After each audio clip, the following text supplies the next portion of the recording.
تو اسلام نے اس پہ کوئی زبردستی نہیں کی ہے. جب اسلامی حکومت قائم ہوتی ہے دو چیزوں پہ زبردستی ہوتی ہے, سمجھ رہے ہیں؟ دو چیزوں میں اسلام کیا کرتا ہے؟ زبردستی. وہ ایسی زبردستی ہے جو غیر مسلم پہ بھی نافذ ہوگی, صرف مسلمانوں پہ نہیں ہوگی. یعنی اس میں اسلام غیر مسلم کو بھی اپنے مذہب پہ چلنے بولو بھائی نہیں دیتا. یعنی اسلام اس کے وجود کو زمین پہ برداشت کرتا ہی نہیں ہے. ایک سودی نظام, سمجھ رہے ہیں؟ دوسرا بے حیائی. اس کے علاوہ جو اسلامی احکام ہیں وہ مسلمان پہ تو زبردستی لاگو ہوں گے, غیر مسلم پہ لاگو نہیں ہوں گے. فقہا نے یہاں تک لکھا ہے کہ غیر مسلم اگر شراب بیچ کے پیسے کماتا ہے اور اس آمدن سے مسلمان کو گفٹ دیتا ہے, ہدیہ دیتا ہے, تو مسلمان کے لیے وہ ہدیہ لینا جائز ہے. حالانکہ وہ تو حرام آمدن سے کما رہا ہے نا, لیکن بھائی وہ اس کے لیے حرام نہیں ہے. ایک مسلمان شراب بیچ کے پیسے کماتا ہے, اس سے آپ کو زمزم خرید کے دیتا ہے, تو وہ زمزم آپ کے لیے حلال ہوگا؟ کیونکہ حرام آمدن سے گفٹ دے رہا ہے نا, وہ حلال نہیں ہے. لیکن یہی کام ایک غیر مسلم کرتا ہے جو شراب بیچ کے آپ کو ہدیہ دیتا ہے, تو وہ آپ کے لیے کیا ہے؟ جائز ہے, اس لیے کہ وہ شراب اس کے مذہب میں حرام نہیں ہے.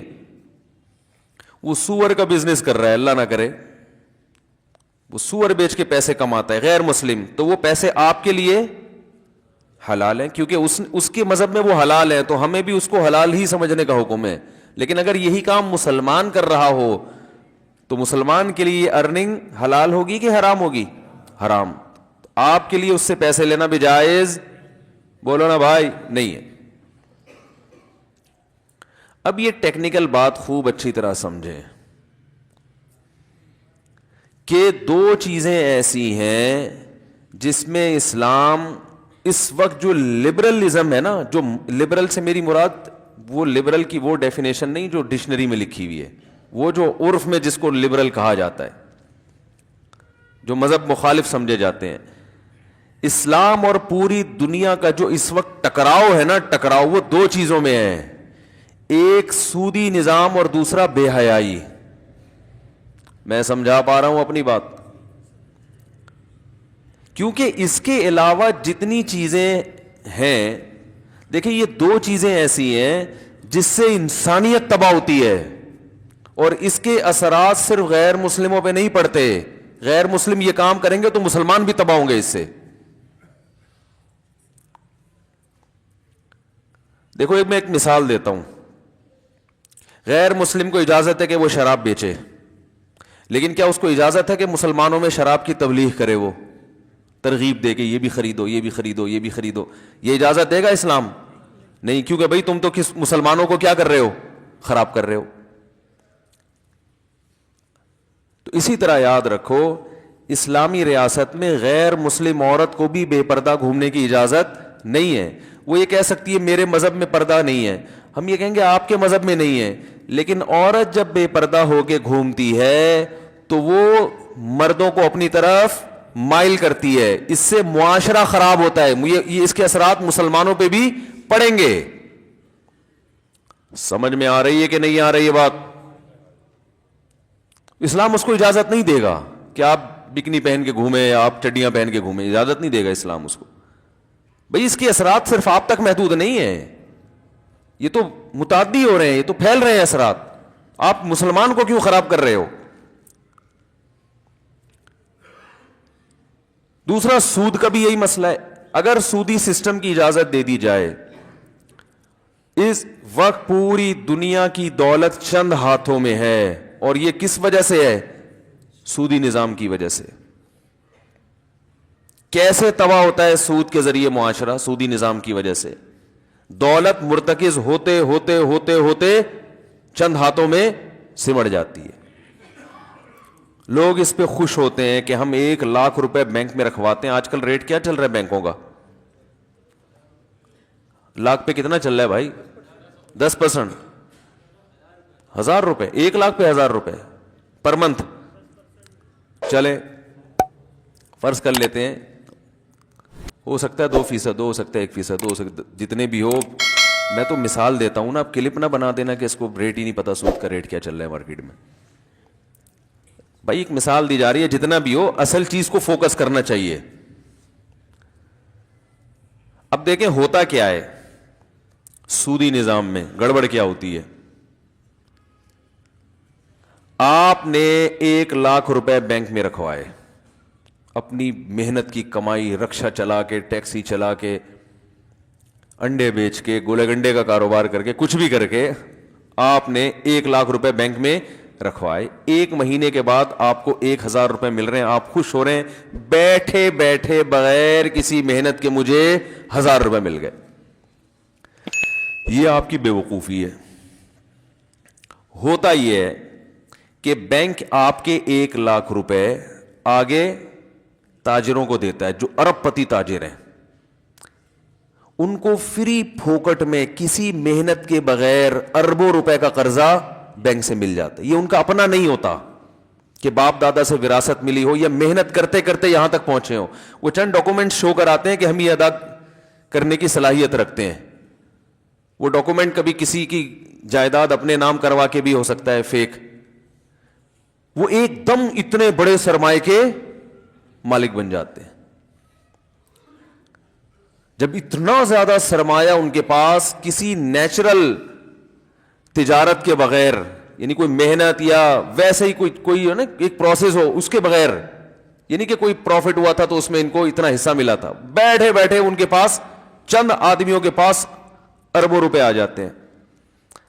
وہ اربوں روپے سے ملے لگا لیتا ہے, فیکٹریاں لگا لیتے ہیں. ایک میں مثال دیتا ہوں, اس نے بیکری کے لیے بیکری کا سامان بنانا شروع کیا, ایک ڈبل روٹی کی فیکٹری لگائی اس نے, ڈبل روٹی بنتی ہے اس میں, بھٹی کہہ لیں یا جو بھی کہہ لیں.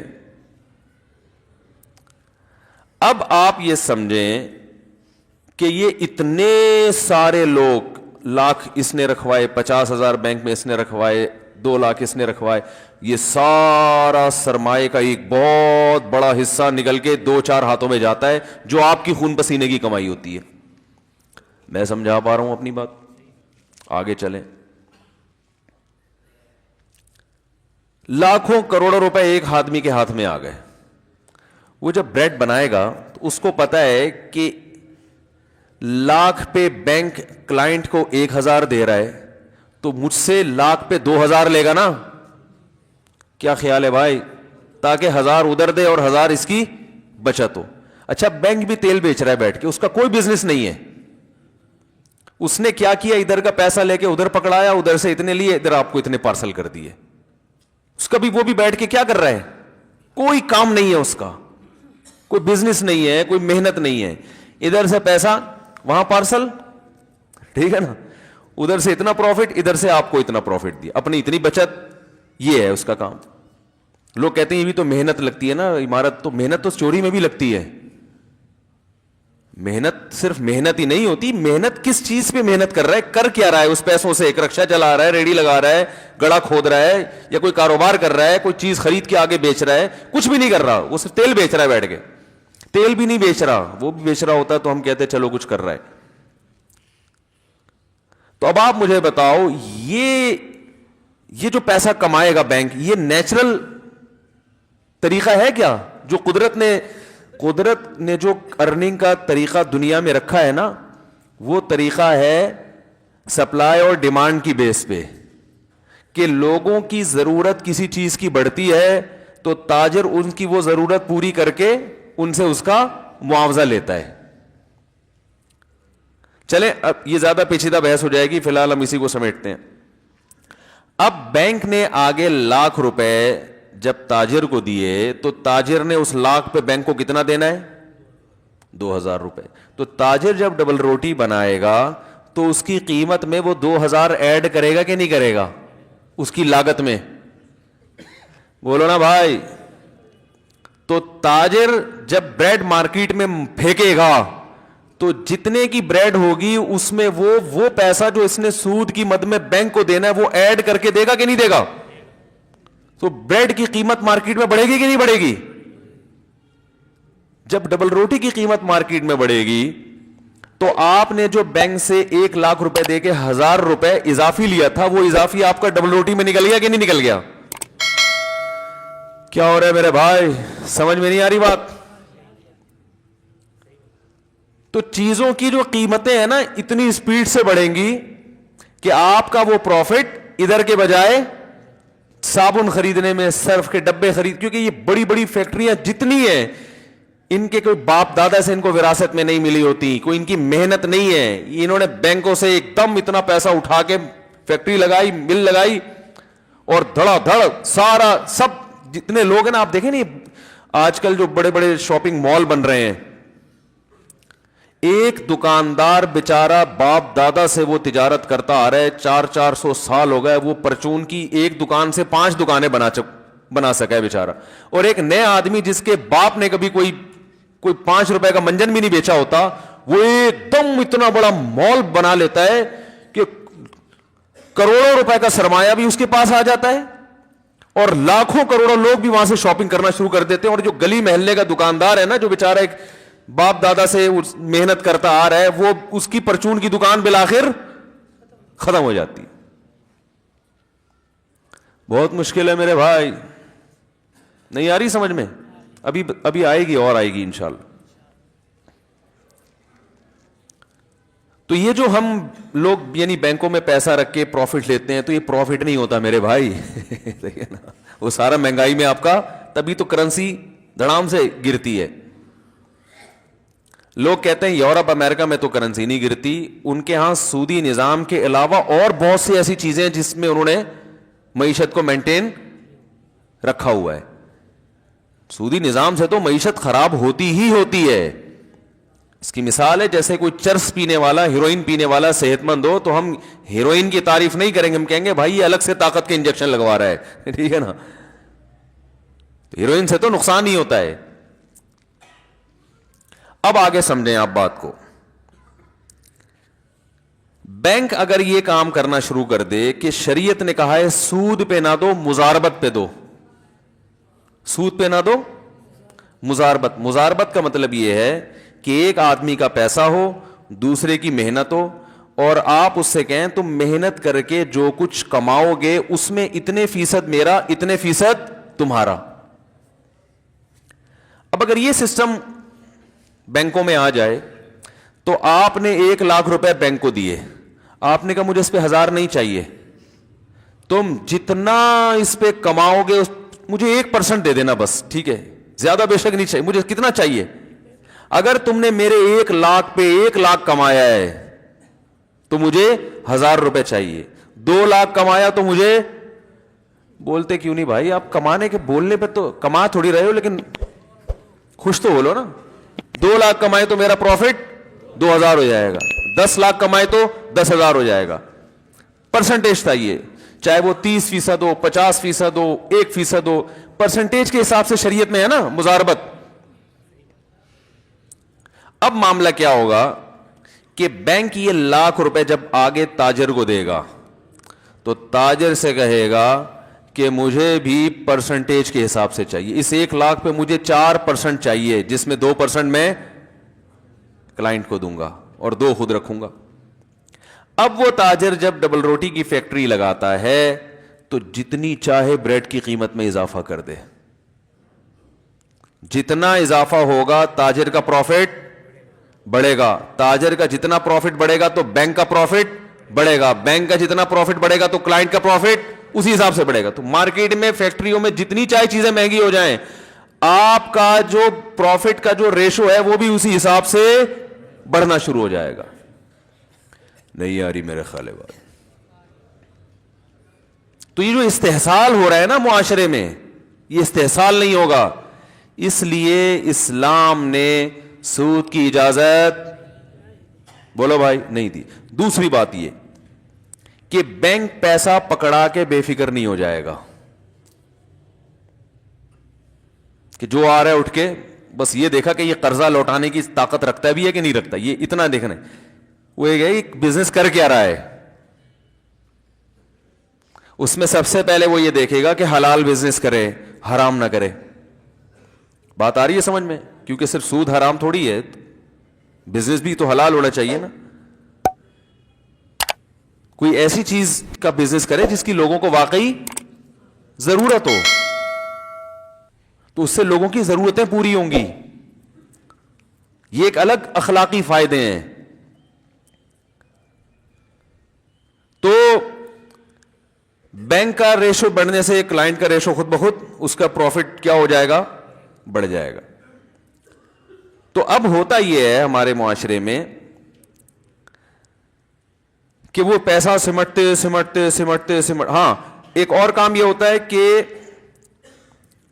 حقیقی معنوں میں تجارت ہوگی. بینک نا وہ ڈر لگا رہے گا اس کو کہ میں پیسے دے رہا ہوں کہیں بزنس میں لاس نہ ہو جائے. ٹھیک ہے نا. اب ہوتا کیا ہے کہ بینک پیسے دے کے بے فکر ہو کے بیٹھ جاتا ہے کہ مجھے تو اتنے ملنے ہیں. آپ نے بینک کو پیسے دے کے آپ بھی بے فکر ہو کے بیٹھ جائے. اب وہ جو تاجر ہے نا جو بزنس کر رہا ہے انویسٹمنٹ سے, اس کے پاس راستہ کھلا ہوا ہے. اس نے لکھوایا کیا تھا, کر کیا رہا ہے, اسے اس سے کوئی غرض ہے ہی نہیں.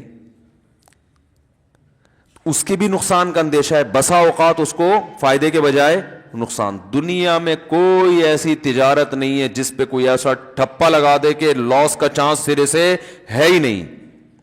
اسٹاک ایکسچینج میں آپ دیکھیں نا کیسی خبریں آ رہی ہوتی ہیں, شیئرز کی قیمت بڑھ رہی ہے, سارے دنیا اٹھا کے اپنا پیسہ اسٹاک ایکسچینج میں ڈالتی ہے, دھڑام سے وہ مارکیٹیں کا دیوالیہ ہونا شروع ہو جاتا ہے.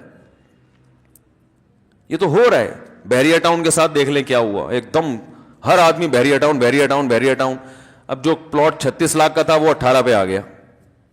اب لوگ انتظار میں بیٹھے ہوئے کہ اے اللہ جب یہ 36 پہ پہنچے گا پتہ نہیں ہماری عمر ہمارا ساتھ دے گی کہ نہیں دے گی.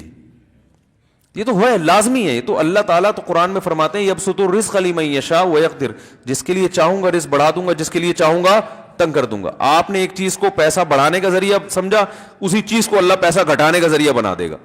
کتنی تجارتیں دنیا میں آئی ہیں, لوگوں نے کہا ہم ارب پتی بن جائیں گے, وہی تجارتیں لوگوں کو روڈ پہ لانے کا سبب بنی. پہلے تو کھا رہے تھے کچھ, اس سے بھی گئے. تو دنیا کا اصول ہے. تو اس تاجر کا نقصان کیا ہے کہ جب وہ اربوں روپے کا سرمایہ لے کے کوئی فیکٹری لگاتا ہے, مل لگاتا ہے, اور اس کا ہو گیا نقصان, اس کے پاس دینے کی طاقت نہیں ہوتی, اس کے پاس بھاگنے کے علاوہ کوئی آپشن نہیں. وہ کہاں سے دے گا, ناممکن ہے, کیونکہ اس کے باپ کا پیسہ تھوڑی لگا ہوا ہے اس میں. اپنا پیسہ ڈوب جائے انسان بھاگتا نہیں ہے. سمجھ میں آ رہی ہے بات؟ بھاگے گا کیوں بھائی وہ؟ اور جس کا پیسہ ہے وہ لاس میں شرکت گوارا کرے تو بھی نہیں بھاگے گا. وہ کیوں بھاگو بھائی, میرا نقصان, ایگریمنٹ ہوا تھا, پروفٹ ہوگا تو دیں گے, نہیں ہوا تو لاس سارا آپ کا ہے, میرا تھوڑی ہے لاس. وہی وہ نقصان اس لیے نہیں ہوتا عمومی کہ وہ بھی پیسہ دینے سے پہلے کروڑ 100 دفعہ سوچے گا. وہ ذرا بھی اس کو خطرہ ہوگا یہ بندہ کرپٹ ہے, گڑبڑ ہے, تو اس سے ایماندار لوگ مارکیٹ میں آئیں گے. بہت یعنی ایک نیچرل تجارت ہوگی. پیسوں کی جو سرکولیٹ کرے گا وہ نیچرل انداز میں کرے گا, قدرتی انداز میں کرے گا. سمجھ میں آ رہی ہے بات کہ نہیں آ رہی ہے؟ تو اب کیا ہو رہا ہے آپ, اچھا ایک اہم بات یہ بھی ہے کہ جب آپ بینک سے قرضہ لیں گے تو آپ کو یہ ثابت کرنا پڑے گا کہ میں کیوں لے رہا ہوں. دیکھو اسلامک بینکوں میں اور جو کمرشل بینک ہے نا, اس میں بڑا فرق کیا ہے. آپ کسی اسلامک بینک میں جائیں نا قرضہ لینے کے لیے, بینک کبھی بھی نہیں دے گا آپ کو. آپ میزان بینک چلے جائیں, بینک اسلامی چلے جائیں, آپ پوچھیں بھائی مجھے پیسہ چاہیے, کہے گا کیا کرنا ہے. آپ یہ کہہ سکتے ہو کہ آپ کو اس سے کیا غرض ہے, کیا کرنا ہے. سودی بینک میں آپ یہ بتانے کے مکلف نہیں ہے. آپ کہ مجھے قرضہ چاہیے, آپ یہ شورٹی لیں کہ میں قرضہ واپس کر سکتا ہوں. کس کام کے لیے چاہیے, اس سے آپ کو غرض کیا ہے. تو اس سے جو پیسوں کی رولنگ ہوگی وہ اسراف میں آئے گی کہ نہیں آئے گی. لیکن جب آپ کسی اسلامک بینک میں جاتے ہیں, آپ کہتے ہیں مجھے 20 لاکھ روپے چاہیے, بینک کہے گا کیا کرنا ہے آپ نے. آپ کو یہ ڈیفائن کرنا پڑے گا کہ میں نے کرنا, آپ کہیں گے میں نے گھر بنانا ہے. بینک کہے گا ٹھیک ہے, کہاں گھر خریدنا ہے, لوکیشن کیا ہے, کیسا گھر ہے وہ آپ ہمیں بتائیں. جب آپ بتائیں گے یہ گھر ہے, یہ محلے وقوع ہے, یہ اس کی تصویریں ہیں, بینک کہے گا ٹھیک ہے 80% میں خرید رہا ہوں, 20% آپ انویسٹ کریں, دونوں مل کے خریدتے ہیں, آدھے سے زیادہ میرا ہوگا اور باقی کس کا, یہ تجارت ہو رہی ہے نا. پھر بینک وہ گھر خرید کے شرکت متناقصہ کی بیس پہ آپ کو فروخت کرنا شروع کرے گا. ہر مہینے اس کا کرایہ اتنا آئے گا اور اتنے یونٹ بنا دیے, ہر مہینے آپ وہ یونٹ خریدتے رہیں ہم سے. جب پورے یونٹ, جتنے یونٹ آپ خریدتے رہیں گے, کرایہ کم ہوتا رہے گا, کیونکہ آپ اتنے فیصد مالک بنتے چلے جا رہے ہیں. بات آ رہی ہے سمجھ میں؟ اور جب سارے یونٹ آپ خرید لیں گے تو پورا آپ کا ہو گیا. تو جتنی جلدی آپ یونٹ خریدیں گے اتنا کرایہ کم ہوتا چلا ہے, کیونکہ آپ اس کے مالک بنتے چلے. یہ تجارت ہے, یہ بزنس ہے. اس میں کیا ہو رہا ہے کہ ایسٹس وجود میں آ رہے ہیں, رقم بلا وجہ سرکولیٹ نہیں کر رہی مارکیٹ میں. اب اگر آپ کو پیسہ ملا تو گھر لے لیا نا آپ نے, اب دیوالیہ نہیں ہو سکتا, گھر تو موجود ہے نا. ارے بھائی کیا ہوگا, نہ بینک کا نقصان ہوگا نہ آپ کا نقصان ہوگا. آپ اگر قسطیں ادا کرنے سے عاجز آ گئے, آپ بولے بھائی اللہ کا واسطہ مجھے معاف کر دو, اس وقت تو میں نے سوچ لیا تھا بحریہ ٹاؤن میں بنگلہ خریدوں, میرے اندر قسطوں کی طاقت نہیں ہے. بینک کہے گا کوئی بات نہیں ہے, آپ کے اندر مزید قسط ادا کرنے کی طاقت نہیں ہے, اتنے فیصد تو گھر ہمارا ہے, اتنے فیصد تو ویسے ہی آپ کا ہو چکا ہے, ملک اس کو بیچ دیتے ہیں, گھر موجود ہے نا, گھر تھوڑی بھاگے گا بھائی. پولیس بلوانی پڑے گی, صحیح بتا رہا ہوں, اب میں سمجھانے کے لیے پولیس بلوانی پڑے گی. تو گھر لے کے کہاں بھاگے گا وہ, ہے بھائی, بھاگ سکتا ہے؟ تو بھائی یہ اتنے فیصد ہمارا ہے, اتنے فیصد آپ کا, آپ قسطیں ادا نہیں کر سکتے, کوئی بات نہیں, تو اتنے فیصد تو بہرحال آپ خرید چکے ہیں ہم سے, جتنی قسطیں ادا کی وہ اتنی پرسنٹ گھر آپ کا ہو گیا. اب اس کو بیچ دیتے ہیں. بینک یہ کہے گا بھائی میرے کسی کام کا نہیں, ہماری کوئی مامو پمانی ہے نہیں جنہوں نے یہاں رہنا ہے. یہ بھی ممکن ہے بینک کا مینیجر خود خرید لے وہ, یہ بھی ممکن ہے وہ کہے بھائی اس کو فروخت کرتے ہیں, جتنے پرسنٹ آپ کا حصہ ہے وہ آپ کو پیسے پکڑا کے باقی ہم اپنی رقم بچا لیتے ہیں, اور جو رینٹ آپ ہمیں دیتے رہے وہ ہمارا پروفٹ ہو گیا. کوئی ایسا, یہ وہی ہو رہا ہے جو نیچرل ایک تجارت میں ہوتا ہے. سمجھ میں آ رہی ہے کہ نہیں آ رہی ہے؟ یہ چیز لوگوں کو کھلتی ہے, یہ چیز یہودیوں کو کھلتی ہے, سمجھ رہے ہیں نا. آپ کو گھر نہیں چاہیے, آپ کو گاڑی چاہیے, گاڑی میں بھی یہی کیا جاتا ہے.